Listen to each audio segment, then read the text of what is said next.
본 방송에서 제공하는 투자 정보는 투자 판단에 대한 조언입니다.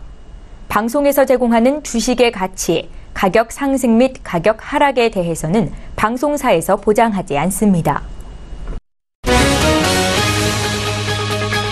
헤드라인 뉴스입니다. 미국 뉴욕 증시가 혼조세를 나타내며 숨을 고르는 모습을 보였습니다.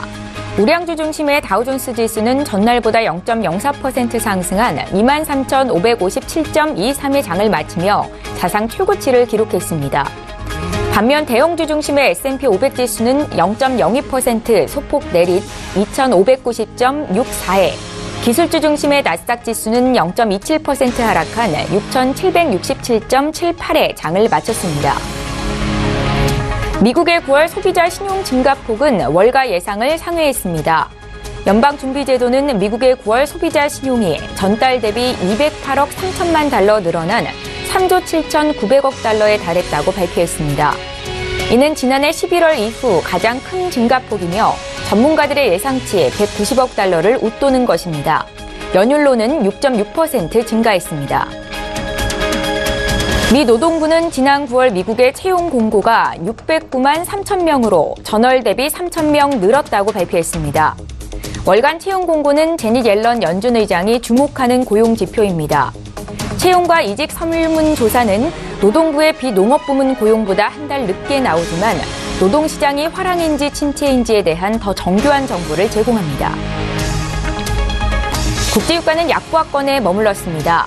사우디아라비아 왕세자의 반대파 숙청 사태와 맞물려 전날 3% 급등한 영향으로 숨을 고르는 모습이었습니다.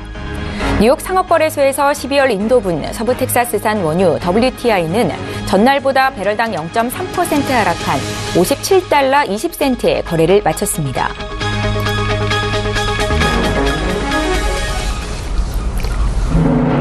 여러분 안녕하십니까? 최은정입니다.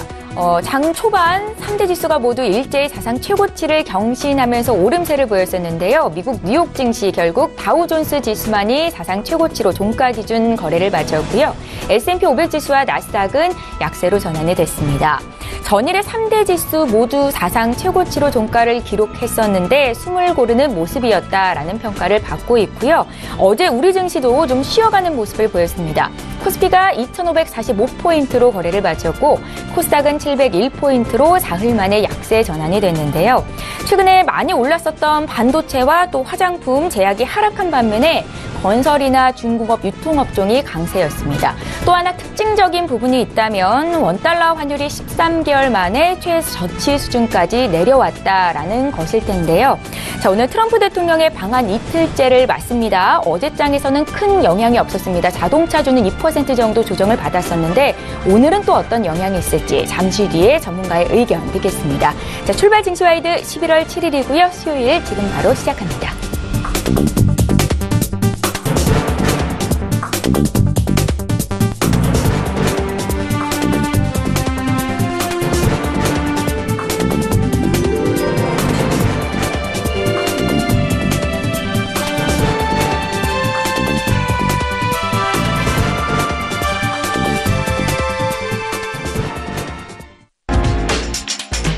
Destroy North Korea. America first. Our relationship with China.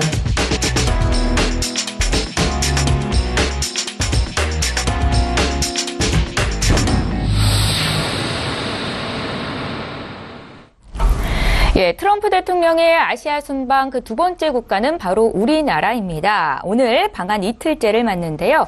브레인 코리아 인베스트의 신승용 대표 모시고 자세한 이야기 듣겠습니다. 대표님 안녕하세요. 네, 안녕하십니까. 예. 자, 어제 주한미군 평택기지 방문을 시작으로 트럼프 대통령의 방한 일정이 시작이 됐습니다. 앞서 제가 말씀을 드렸다시피 국내장에는 어제는 큰 영향이 없었던 것 같았는데 전문가 의견을 좀 들어봐야 될 것 같아요. 어제 시장 어떻게 보셨어요? 예, 시장 숨고르기 상황 그대로 최원장 앵커 말씀하셨던 대로 그렇게 큰 영향은 없었다. 하지만 실질적으로 그동안 상당 기간 사실은 시장 내에 잊혀졌던 어쩌보면 조금 좀 마음속 깊이 좀 내려놨었던 그런 우려감. 트럼프 대통령이 방한을 하게 되면서 소위 말하는 보호무역 그리고 한미 FTA 이슈 그리고 각종 세이프가드와 관련된 다양한 무역과 관련된 부분들, 통상과 관련된 부분들에 있어서는 조금씩 그 우려감이 고개를 드는 모습을 서서히 좀 보여주었다라고 생각이 됩니다. 수급 상황도 그렇게 나쁘진 않았습니다. 예. 외국인 1,300억 원대 순매수 기조 여전히 유지를 해 나갔었고요. 다만 한미 FTA가 수면 위로 다시금 어떤 그 정치권자들의 소위 말하는 두 정상들의 입에서 한미 FTA와 관련된 이야기가 나오는 것만으로도 사실상 시장 내 이슈화, 쟁점화 되면서 이와 관련된 실질적인 직접적인 영향을 받을 가능성이 가장 높은 업종이었던 자동차 업종의 움직임은 그렇게 좋지 않았다라는 부분. 뭐 예를 들면 현대자동차 한 2.2%의 하락 나타났었고요. 네. 현대모비스 2.4%의 주가 하락을 보여주었다라는 부분들. 이 부분에 있어서 오히려 트럼프 대통령이 일본을 떠나면서 그의 한마디, 소위 말하는 대미 무역 흑자 부분을 언급을 했다라는 것. 이 부분이 결국에는 트럼프 대통령 우리나라와 일본, 그러니까 일본과 우리나라를 방문할 때 결국은 대미 통상과 관련된 무역과 관련된 이슈가 분명히 상당히 수면 위로 올라올 그럴 가능성이 높을 것으로 생각이 되고 있었습니다. 그러기에 역시 결과적으로 트럼프 대통령, 일본 아베 총리한테도 그랬고요. 우리나라 한미 정상회담 때에도 대미 무역 흑자와 관련된 언급이 분명히 나타났었다라는 부분. 근데 다행스러운 점이 한 가지가 있습니다. 트럼프 대통령의 순방과 관련해서 그리고 아시아 지역의 순방과 관련해서 실질적으로 아시아권 환율의 상대적인 강세, 거꾸로 얘기하면 달러화의 약세가 나타난다라고 봐야 되겠죠. 물론 지난주부터 시작이 됐었던 파월 차기 연준 의장 피지명, 그리고 22통화정책회의에서의 테이퍼링의 지연, 미국 FOMC 회의, 일단 12월 금리 인상 가능성이 높지만 하지만 그 금리 인상이 절대 빠르게 일어나지 않을 것이다 라는 그런 기대감으로 통화정책의 스탠스는 긴축 기조는 확실하긴 하지만 그래도 긴축 기조 자체가 빠르지 않은 매우 천천히 점진적으로 일어난다라는 쪽에 시장은 안도감을 보여줬고요. 이 부분에 대해서 환율 시장이 가장 먼저 그리고 가장 우선적으로 반응을 하고 있다라는 부분으로 이해를 하시면 어떨까 싶습니다. 원화 앞서서 말씀을 하셨죠. 작년 10월이 최저점이 1,108원이었습니다. 예. 이에 근접하는 1,111원 90전에 마감을 하는 그런 모습을 보였다. 이미 말씀을 드린 바가 있었습니다. 원화 환율 1,100원을 깨지게 된다면 우리나라 지금 잘 나가고 있는 수출주들 조금 서서히 그 부담의 우려감이 조금 서서히 고개를 들어갈 수도 있다라는 그런 부분들 우리 시청자 여러분 역시 염두를 해 두셔야 될 것 같습니다. 전체적으로요. 동북아시아의 긴장 완화에 대한 기대감 그리고 북한 해법과 관련된 전반적인 한미 동조 체제의 강화 부분 이런 부분들로 인해서 전체적으로 물론 우려감 한미 FTA의 이슈의 재부각이랄지 조금 좀 부정적인 면도 있긴 있습니다만은 긍정적인 쪽 북핵 해법이랄지 동북아시아 전반적인 긴장 완화에 따른 투자 센티멘탈의 개선 부분 기대감이 오히려 조금은 더 크게 시장 내 작용할 수 있지 않을까 생각이 됩니다. 이에 대한 근거로요. 어찌 보면 어제 우리나라 시장은 다소간에 좀 약보합을 보였지만 예. 일본 증시, 아시아 증시, 홍콩 증시 상당히 급등하는 1%가 넘는 상승의 모습을 보여주었다라는 부분이 이 부분을 그대로 반증하고 있는 것은 아닌가 이렇게 생각이 됩니다. 예, 보호무역이나 한미 FTA 개정 협상과 관련된 우려감은 시장의 공존에 있었다라는 말씀이셨고요. 시장의 관심은 어제 있었던 한미 정상회담에 쏠렸었는데요. 미국의 통상 압박과 또 북핵 이슈가 주요 의제가 될 것이다라고 전망이 됐었습니다. 어떤 내용이 오고 갔는지 주목해 볼 만한 점이 있을까요? 네, 일단 세 가지로 요약이 될 수 있을 것 같습니다. 예. 첫 번째는 한미 FTA와 관련된 당연히 미국의 대통령이다라면 그리고 그가 이때까지 계속해서 공약 그리고 정책의 어떤 지속적으로 정책적으로 무역 통상과 관련된 어떤 그런 부분들을 제기해 왔었기에 이번 방한 일본에서도 그랬고요. 우리나라 한국에서도 역시 빼놓지 않고 이야기가 됐었다라는 부분. 한미 FTA를 일단 북한 핵과 관련해서도 이야기가 서로 맞물리게 되는 그런 모습들이 나타났었습니다. 실질적으로 북한 핵의 어떤 그 평화적인 해결 부분들, 이런 부분들, 안보 협력의 강화를 명분으로 해서 전반적인 뭐 통상과 관련된 부분, 그리고 북핵의 평화적 해법 부분, 또 이에 대한 결과물로서 동맹 강화, 그리고 안보 협력 강화, 이런 부분들의 결국 궁극적으로는 미국의 무기를 우리가 한 수십억 달러, 예. 뭐 이거 어떻게 표현할 수가 없습니다. 그냥 있는 그대로 수십억 달러, 뭐 10억 달러도 아니고 20억 예. 달러 아니고 일단 10억 달러에서 90억 달러 내외로밖에 지금 예측을 할 수 없는 그런 어떤 그 수십억 달러의 무기 구매를 지금 약속을 했다라는 부분. 이 부분 이렇게 생각을 하시면 될 것 같습니다. 한미 FTA와 관련해서, 그리고 환율 조작국 이슈와 관련해서도 실질적으로 이미 우리나라는 미국으로부터 원유 수입을 미국 시장까지 수입선을 다변화시켜 놓고 있었습니다. 왜냐하면 우리나라의 대미 무역 흑자 연간 200억 달러가 넘습니다. 작년만 하더라도 280억 달러. 이를 줄일 수 있는 가장 쉬운 부분은 아마도 수출을 줄여라라고 이야기를 할 수 없습니다. 예. 정부가 민간한테 수출하지 마, 이렇게 할 수가 없잖아요. 그러다 보니까 수입을 늘리게 되는, 수입선을 다른 나라에서 미국 쪽으로 바꾸게 되는 그런 부분들, 대표적인 것이 원유 수입원이 될 것 같고요. 그리고 또 한 가지, 무기 구매량을 조금 좀 확대해 나가는 그런 모습. 이런 부분들로 인해서 수출보다는 수입 쪽에 우리나라 정부는 상당 부분 지금 관심을 가지고 있다라는 부분. 전반적으로 지금 지난 10월 환율 조작국 이슈가 일단 무난히 넘어갔습니다. 매년 4월 또 다가옵니다. 예. 이렇게 되면 결국은 해가 거듭되면 거듭될수록 그들이 처음에 이야기했었던 환율 조작국 가이던스 3가지, 경상 흑자가 GDP의 3% 이상, 대미 무역 흑자가 200억 달러 이상, 세 번째. 그리고 환율의 어떤 그 정부의 환율 개입이 한 방향으로 GDP의 2% 이상의 금액이 치우치는지 안 치우치는지의 여부.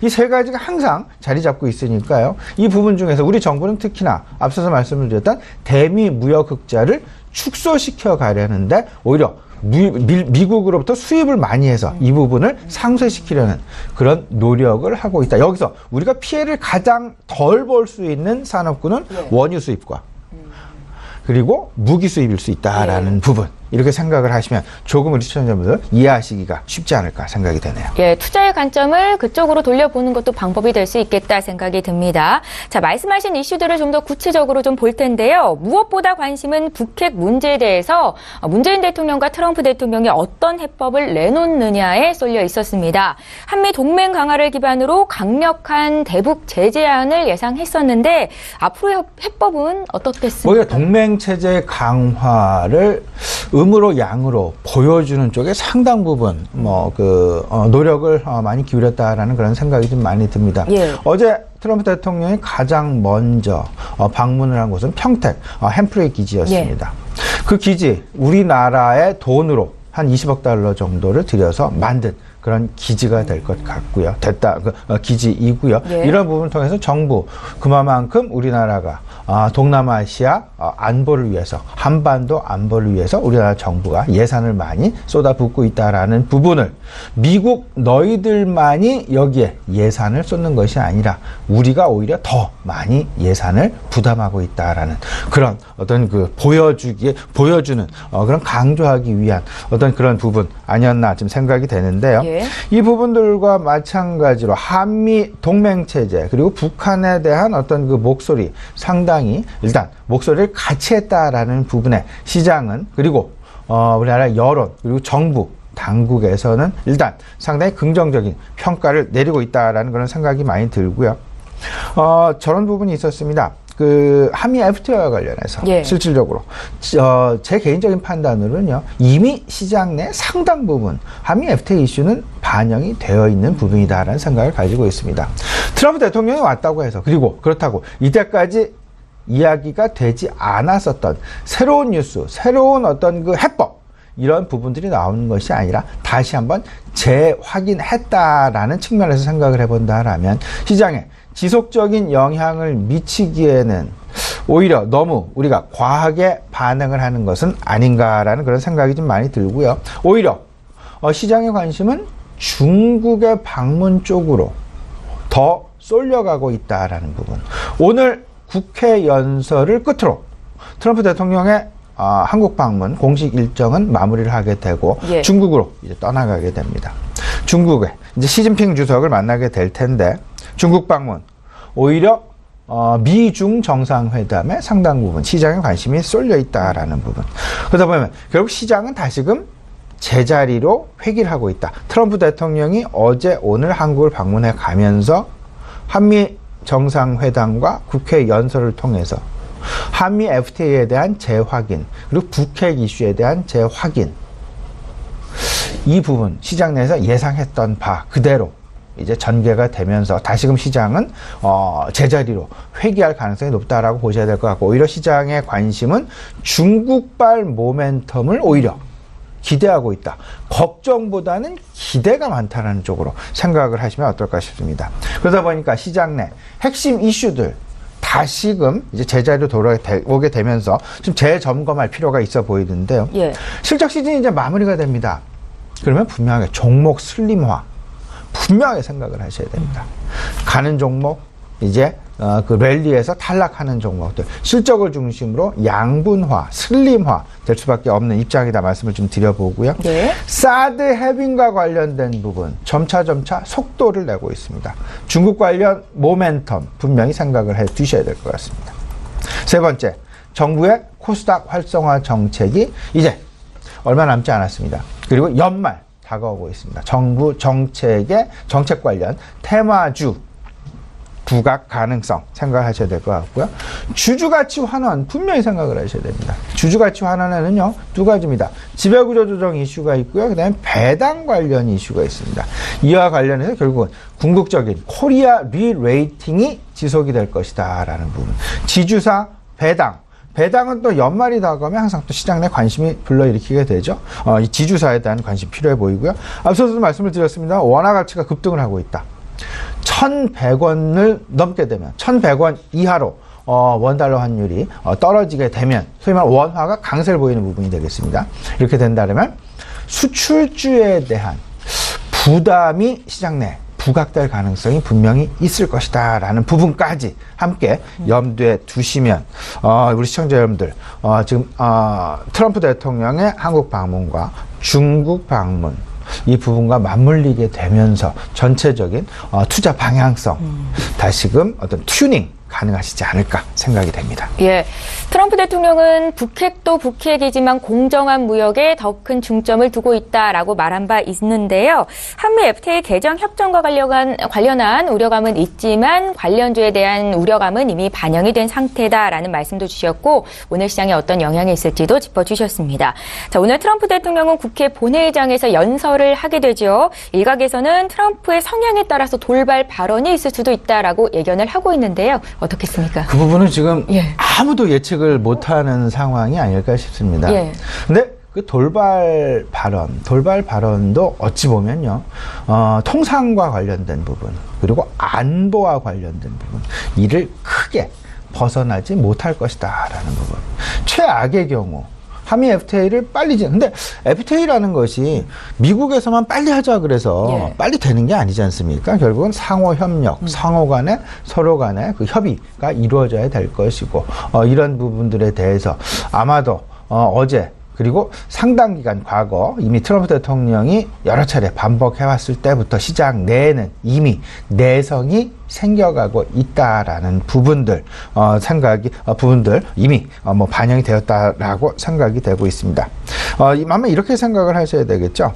전체적으로요, 한미 간 주요 쟁점 다시 말씀을 드리면 경제통상과 안보 분야. 근데 정상회담 내용 외에 국회에서 뭐 돌발 변수는 있긴 합니다만은 그렇게 크게 변화, 내용 없을 것이다, 제한적일 것이다 라는 그런 생각이 좀 많이 들고 있습니다. 오히려 저는 환율 조작국이라는 이슈 한 가지, 그리고 한미 FTA 관련 이슈 한 가지, 그리고 반덤핑 관세 이슈 한 가지, 결국에는 무역 수지와 모든 것이 관련이 되어 있다라는 것. 무역 수지, 무기 구매와 원자재 수입 확대. 앞서서 간단하게 말씀을 드렸습니다만은 이 부분 무역 수지를 줄여나가고 있는 정부가, 우리 정부가 그 부분을 상당 부분 어필을 하고 있다라는 것이 되겠죠. 오히려 한미 FTA를 크게 훼손한다라면 미국 역시 상당 부분 손해를 볼 가능성이 높기 때문에 오히려 우리가 그들로부터 우리에게 피해가 덜 가는 원자재의 수입원을 미국 쪽으로 변화시키는 그런 모습들이 많이 나타나고 있다라는 부분이 상당히 고무적이고 우리 산업을, 그리고 우리 전반적인 경제를, 그리고 한미 FTA와 미국의 보호무역 강화로부터 우리 경제를 지킬 수 있는 그런 최선의 어떤 선택이 아닐까 이렇게 좀 생각을 하고 있습니다. 예, 자 이제 앞으로 중요한 건 미국과 중국과의 정상회담이 될 것 같습니다. 우리에게도 영향이 없지 않을 텐데요. 어떤 점에 주목해 볼까요? 저는 오히려 상당히 크게 영향을 미칠 것이다라고 생각을 하고 있습니다. 어제 문재인 대통령과의 정상회담보다는 시진핑 주석과의 어떤 그 정상회담, 여기서 과연 미국과 중국 간의 갈등 내지는 긴장이 완화될 수 있을지의 어떤 그 힌트 가능성이 제기될 수 있지 않나 이렇게 좀 보고 있는데요. 근데 그나마 좀 다행인 것은 어쨌든 시진핑이 지금 2기 접권기를 시작한 지가 얼마 안 됐습니다. 그러다 보니까 트럼프가 좀 너무나 강력하게 어떤 그의 의지 발언 내지는 뭐 갈등을 오히려 더 악화시키는 그런 모습으로 가기보다는 갈등을 완화시키는 쪽으로 아마도 서로 간에 윈윈 정책 내지는 윈윈의 어떤 그 협의를 이루어나갈 그런 분위기를 이루어나갈 가능성이 높지 않겠느냐라는 부분. 다만 북핵 이슈와 중국 정부와의 어떤 그런 부분들을 미국 입장에서는 적절하게 이런 부분들을 이용해 가지 않을까, 활용해 가지 않을까 이런 생각 지워버릴 수가 없을 것 같고요. 큰 그림 속에서 본다라면 동북아시아 전체적인 긴장 분위기의 완화에 상당 부분 기여를 하게 될 그럴 가능성이 높게 되면서 결국은 우리나라 한중 관계 개선에 어떤 그 디딤돌이 될 수 있다라는 그럴 가능성 가져보게 됩니다. 여기서요 엔터테인먼트, 그리고 화장품, 여행,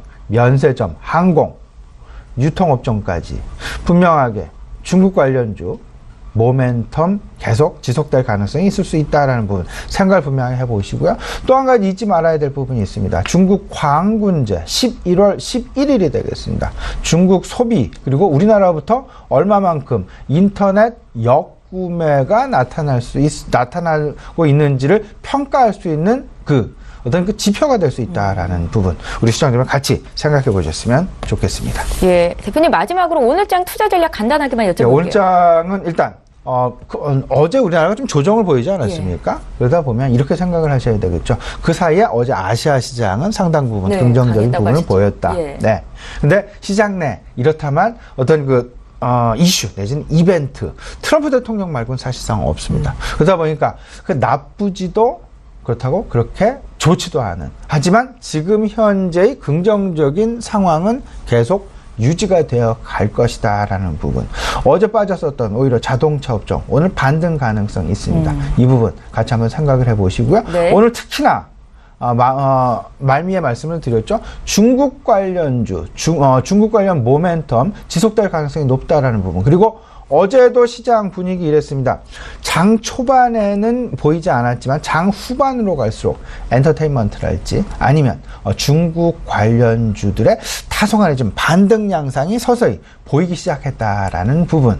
이 부분 아마도 우리 시청자와 같이 확인하시면서 대응하셨으면 좋겠습니다. 예, 오늘 트럼프 대통령의 방한 이틀째를 맞습니다. 향후에 시장에 미칠 영향까지 구체적으로 분석해봤고요. 지금까지 브레인 코리아 인베스트의 신승용 대표와 함께했습니다. 고맙습니다.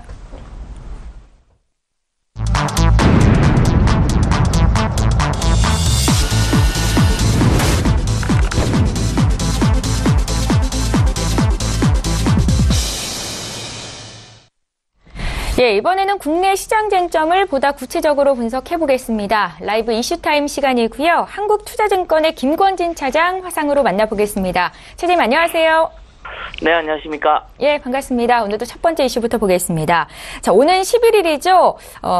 중국발 블랙 프라이데이라고 불리는 광군제가 다가옵니다. 중국 소비 관련주들이 최근에 일제히 강세를 보였어서 더 기대감이 큰 상황인데요. 앞으로의 흐름은 어떨까요? 네, 그렇습니다. 어떻게 보면 지난달 초부터 사실은 중국 소비재들이 강한 이런 상승세를 나타내기 시작했다. 그리고 실제적으로 방점을 찍었던 것은 지난 31일 우리나라 한중 관계가 다시 좋아지고 있다라는 이런 이슈가 멘트가 나오면서 이제는 우리가 한중 관계 더 이상 악화되지 않고 해빙기에 맞아질 거다라는 이런 이슈가 되면서 좀 최근에 주가에 대한 흐름이 좀씩 좋아지고 있다라고 생각해 주시면 될 것 같습니다. 실제적으로 그렇습니다. 사드 갈등으로 인해서 많이 위축이 됐었던 중국 관련 소비재들이 지난달 초부터 이것에 대한 이런 위축은 조금씩 해소가 되고 있는 모습이고요. 이런 모습은 좀 당분간은 좀 이어질 수 있을 것이다라고 얘기를 해드리겠습니다.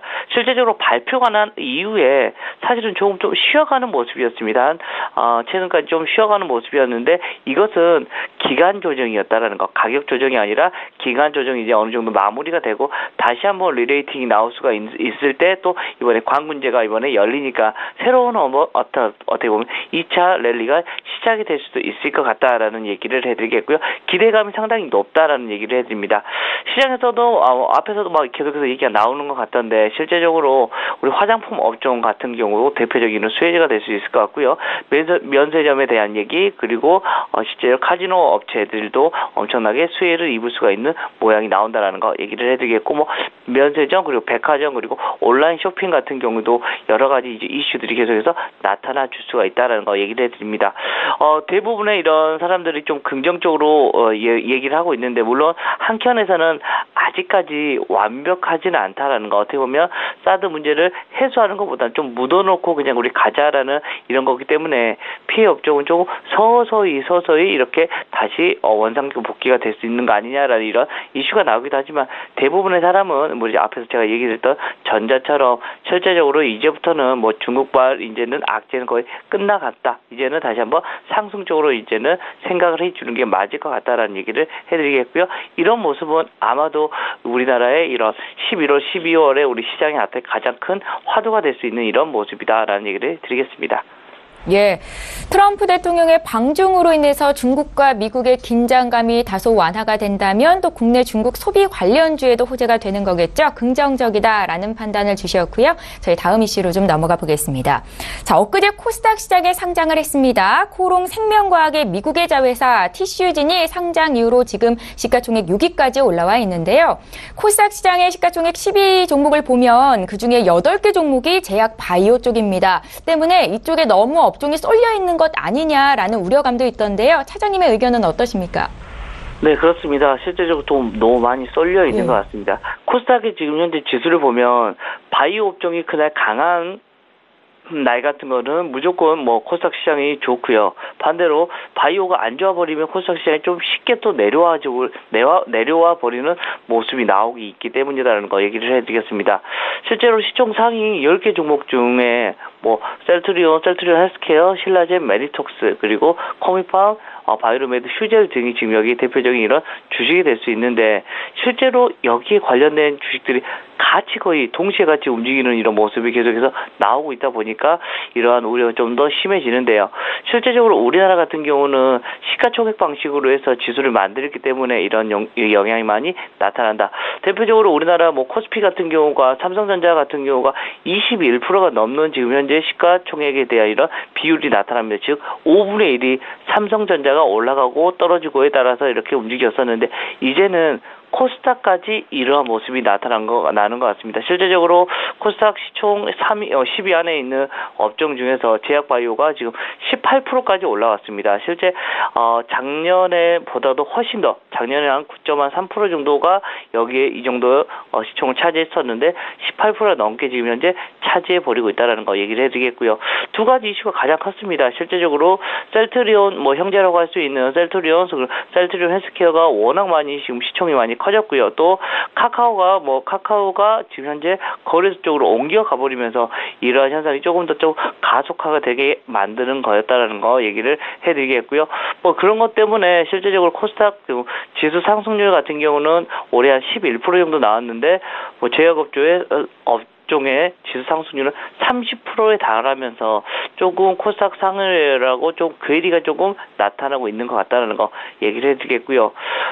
코스닥 같은 경우 외국인들이 계속해서 지속적으로 사실은 7월 달부터는 계속해서 매수 쪽이었습니다. 10월까지는. 그랬는데 최근 들어서 11월부터 조금씩 매도 쪽으로 바뀌면서 코스닥 흐름이 좀 꺾이는 거 아니냐라는 이런 고민을 많이 하고 있습니다. 그렇지만 여전히 뭐 정부 쪽에서는 코스닥 활성화에 대한 얘기가 계속해서 나오고 있고 글로벌 경기 호조로 인해서 중소형 성장주에 대한 이슈가 많이 나오고 있습니다. 그리고 코스피가 워낙 많이 올랐기 때문에 지금 코스피 대형주가 좀 쉬어가는 모습이 나올 수가 있을 것 같다라는 거 얘기를 해드리겠고요.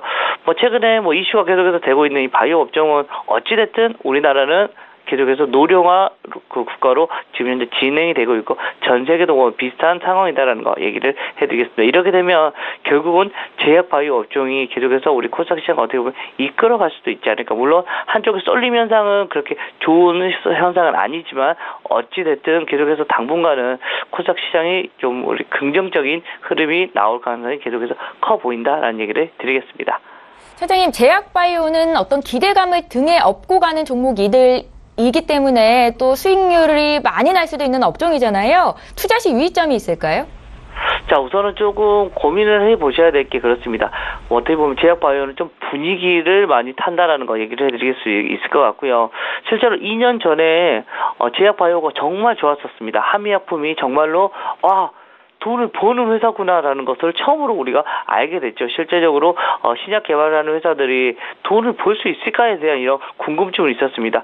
물론 청사진은 정말 우리가 저기만 잘 되면 불로장생까지 할 수도 있는 이런 모습이 나오지 않을까라는 이런 긍정적인 이슈, 꿈을 주는 회사였는데 돈은 안 벌렸습니다. 그렇지만 2년 전부터는 실제적으로 기술 수출이나 이런 제도를 통해서 돈이 벌려지는 것을 보여주기 시작했다라는 거, 거기가 완전히 한 단계 바뀌었고요. 가장 중요한 것은 그렇습니다. 기술력과 실제적으로 자기들이 얘기하는 게 실현 가능성이 있는 것에 대한 이런 어떻게 보면 여러분들의 해안이 좀 필요하면서 여기에 대한 이런 투자를 해 주셔야 된다라는 거. 그리고 꿈을 안고 가는 거니까 어떻게 보면 미래를 계속해서 상상을 하시면서 이야기를 해 주셔야 될 것 같다는 얘기를 드리겠습니다. 예, 제약바이오주 투자 시 어떤 점을 유의해야 되는지도 의견을 들어봤습니다.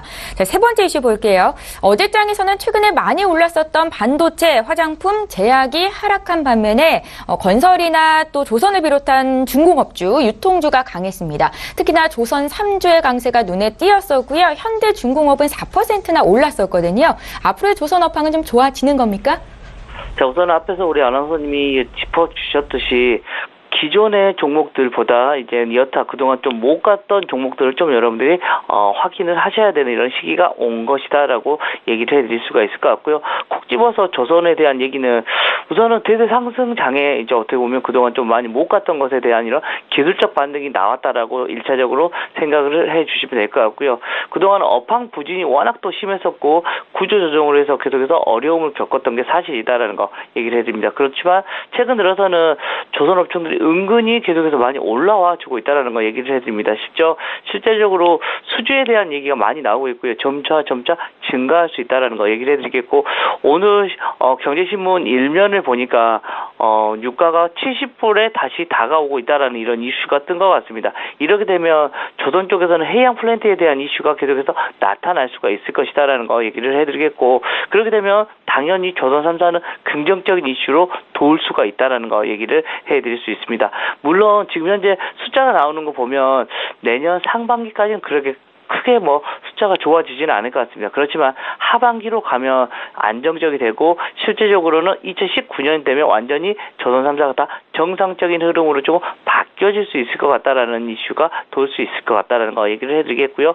제일 얘기가 많이 나왔던 게 뭐 대우조선해양 같은 경우가 상당히 오랫동안 이런 그 거래가 정지가 돼 있다가 결국은 계속해서 돈을 투자해주고 여러 가지 이슈를 나타내면서 감자와 증자 그리고 뭐 신종자본증권 발행 등이 이어지면서 여러 가지 이슈를 나오면서 대우조선이 그래서 다시 한번 상장을 했다는 건 좀 긍정적으로 계속해서 여러분들이 바라보기 시작해야 될 것 같다. 그리고 가장 어찌됐든 그래도 긍정적으로 얘기가 나오고 있는 거는 삼성중공업이 계속해서 수주 실적 같은 게 워낙 우수하게 나오고 있으니까 여기에 거의 뭐 조선 3사 중에서는 탑픽으로 꼽아줄 수도 있는 업종이 주식이 되겠다는 얘기를 드리겠습니다. 예, 유가가 오르면 중동 지역의 수주가 늘 것이고 국내 조선 업종에는 호재가 될 수 있겠다라는 말씀이신데 그래도 긍정적인 관점으로 보시는 거죠. 그거 다시 한번 여쭤보고요. 네, 투자 전략까지 좀 말씀 부탁드릴게요. 우선은 그렇습니다. 오늘 같은 경우는 뭐 경기 민감주에 대한 얘기가 좀 많이 나올 거고 그리고 또 소비재하고 좀 산업재로 좀 온기가 확산되고 있는 시점인 것 같습니다. 예전에는 그냥 주력 종목만 계속해서 갔습니다. 근데 이제는 1월부터 한 10월까지는 계속해서 IT만 열심히 가져오는 주식이었습니다. 그렇지만 이제는 물론 걔들이 깨지는 건 아닌 것 같습니다. 계속해서 숫자는 나올 거니까 그래서 뭐 예전보다는 속도가 예전에는 쭉 그냥 IT만 가는 거 아니라 이제는 어떻게 보면 옆에 있는 뭐 민간 소비재나 산업재 등으로 좀 온기가 확산되고 있다라고 생각을 해주셔야 될 것 같고요. 실제 뭐 내일 같은 경우 만기 날인데 지금 최근 들어서는 외국인들이 조금 매도 쪽 포지션을 좀 많이 취해놓고 있어서 조금 고민이 됩니다. 사실은 최근 들어서 계속해서 옵션 만기일보다 전날이나 전전날 조금 주식의 그 등락이 좀 컸었던 경우가 좀 많았었기 때문에 오늘 같은 장도 여러분들 좀 주의를 해보셔야 될 것 같고요. 오늘도 트럼프 대통령이 또 국회에서 연설하면서 어떤 이야기가 또 나올지 모르겠는데 한미 FTA에 대한 얘기가 계속해서 나올 수밖에 없는 것 같다는 거 얘기를 해드리겠고 마지막으로는 지금 현재 11월 중순 정도로 이제 가고 있는 시점인 것 같습니다. 배당주에 대한 이런 이슈들 여러분들이 계속해서 끊임없이 관심을 가져주는 게 좋을 것 같다는 얘기를 드리겠습니다. 예, 경제 이슈 분석하고 투자 조언까지 들어갔습니다. 한국투자증권의 김권진 차장과 함께했습니다. 고맙습니다. 네, 감사합니다.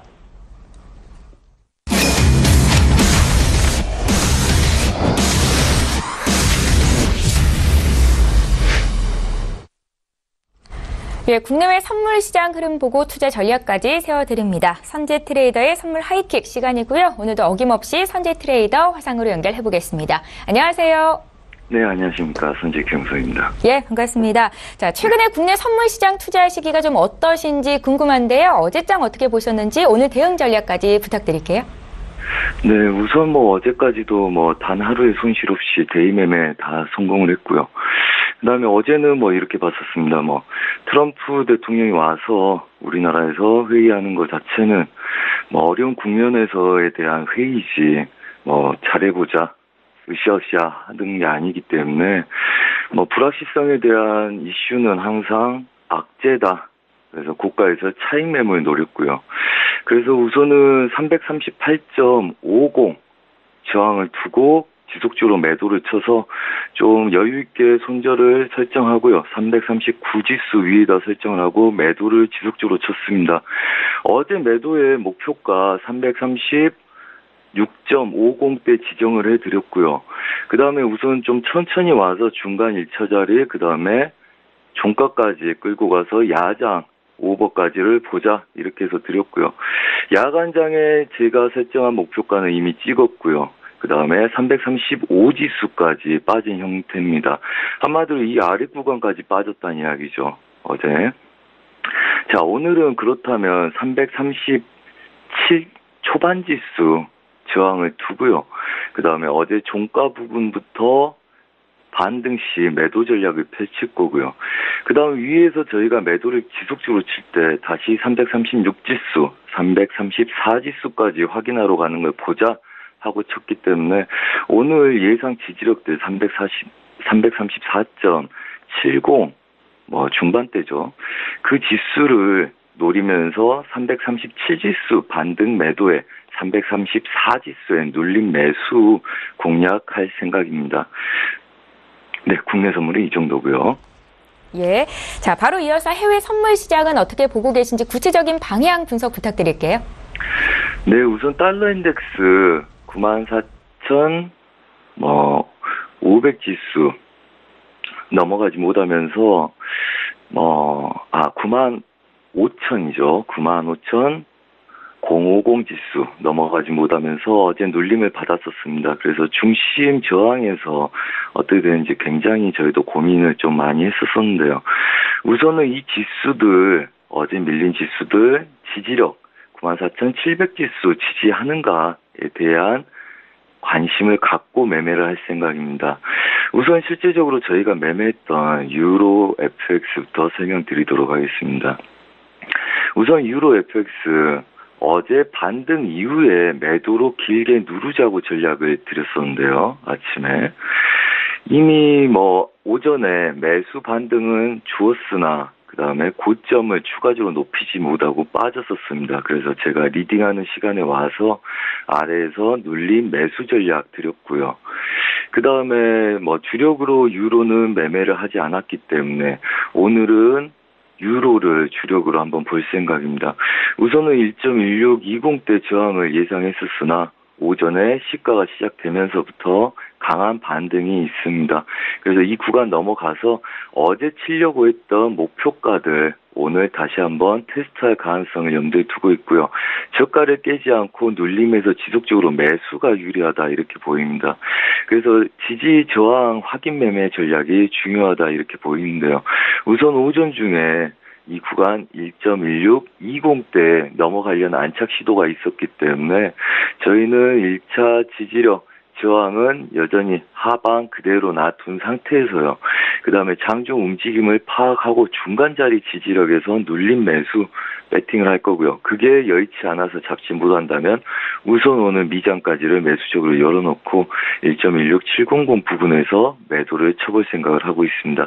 지금 중심 자리고 오전장 혼조세에서 작게 움직일 거기 때문에 전략을 그렇게 지지저항 확인하면서 매도 전략을 펼칠 거고요. 그 다음에 크루드 오일 좀 잠깐 보도록 하겠습니다. 자, 어제 크루드 오일은 저희가 박스 구간들 예상을 하고 박스 구간들을 지속적으로 놔뒀었고요. 그 다음에 미장 제가 리딩한 시간에 저녁 11시부터 저희가 12시까지 주력으로 어제 손들려고 했었는데요.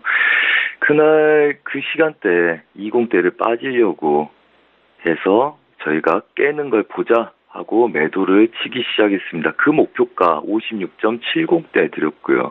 정확하게는 7호짜리 드렸는데 아직은 좀 덜 쳤습니다. 하지만 5차 구간 안에 있기 때문에 거의 다 쳤다고 보시면 되고요. 그래서 저희가 12시 자기 전까지 56.90대 마무리가 되는 거 입절을 하고 잔 상태고요. 지속적으로 반등 시에 이 구간대를 안착하지 못한 모습으로 빠진 모습입니다. 그렇다면 오늘은 56.70대 지지력 예상을 하고요. 눌림에서 그 구간은 매수 전략, 그 다음에 57.20 자리 있죠. 어제 빠졌던 구간들, 그 구간들은 예상 저항을 두고 우선은 이 구간들 한 50핍 내외의 구간들에서 보합 매매를 하는 게 맞겠다. 그래서 56.70부터 57.20대까지 박스 매매 전략을 펼치겠다 이렇게 말씀드리겠습니다. 자, 그 다음에 골드 좀 보겠습니다. 자, 골드도 어제 유로 달러와 같이 반등을 좀 크게 본 다음에 위에서 매도로 누르는 전략을 펼치려고 했었는데 아시아 시장 실제 매수 반등이 크게 주지 않았었습니다. 그래서 미장 때 와서 다시 한번 저가 매수 배팅을 드렸고요. 정확하게 1280대 목표가를 드리면서 매매 마무리를 한 상태고요. 그 다음 11시 반이 넘어가면서부터는 저희는 이제 무포 감마하고 잠을 잤죠. 우선은 그 이후에 추가적인 하방 여력세들 나오고 있었습니다. 유로와 달러는 지속적으로 저가 테스트하는 거기 때문에 아시아 유럽장 반등을 노렸었고요. 그 다음에 미장 때 다시 매도를 치는 거죠. 근데 어제는 눌림이 먼저 왔었기 때문에 어제 미장에서 눌림 매수 전략을 펼치고 미장 중반장이 되면서부터 다시 하방을 찍은 모습이었습니다.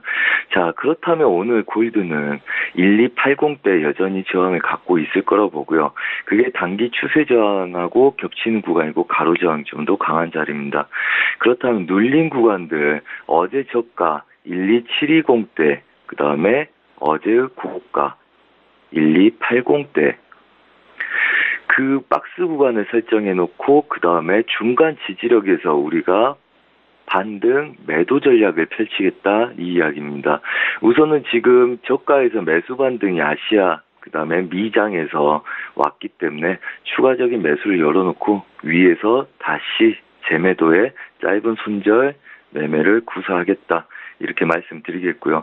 각 섹션별로 시간대별로 약간씩 전략이 바뀌기 때문에 전체적인 흐름이 이해 안 되시는 분들은 좀 전문가의 도움을 받으시면 수월하게 매매를 하실 수 있을 거다. 이렇게 말씀드리겠습니다. 예, 선재 트레이더와 함께 이기는 선물시장 투자 전략 전해드렸고요. 내일 이 시간에 또 뵙겠습니다. 고맙습니다. 네, 감사합니다. 예, 출발 증시와이드 1부 여기서 마칩니다. 잠시 뒤 2부 시간에는 시청자 여러분들의 종목 상담을 도와드리는데요. 샵 0082번으로 지금 문자 참여하시면 되겠고요. 건당 100원의 정보 이용료가 부과됩니다. 저희는 잠시 뒤 2부 시간으로 다시 오겠습니다. 고맙습니다.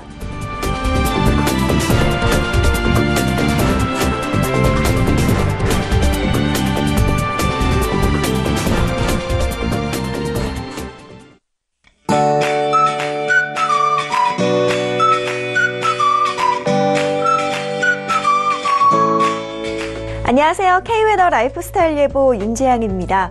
오늘 전국 곳곳에 옅은 황사가 나타나겠습니다.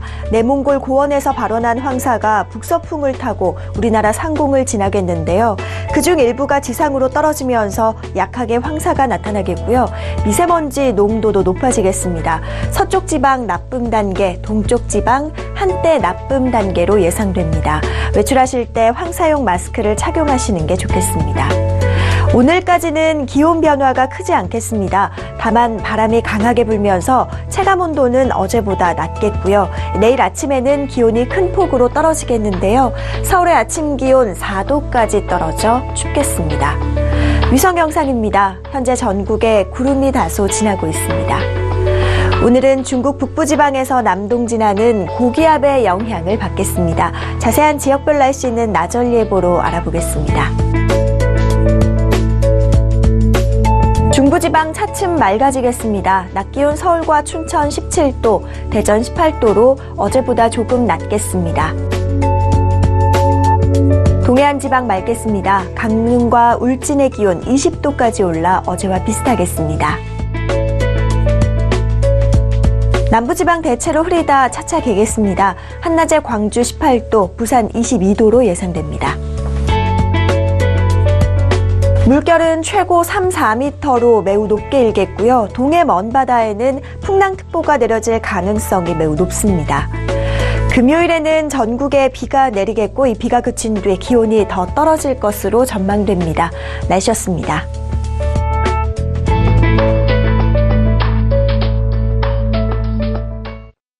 본 방송에서 제공하는 투자 정보는 투자 판단에 대한 조언입니다. 방송에서 제공하는 주식의 가치, 가격 상승 및 가격 하락에 대해서는 방송사에서 보장하지 않습니다.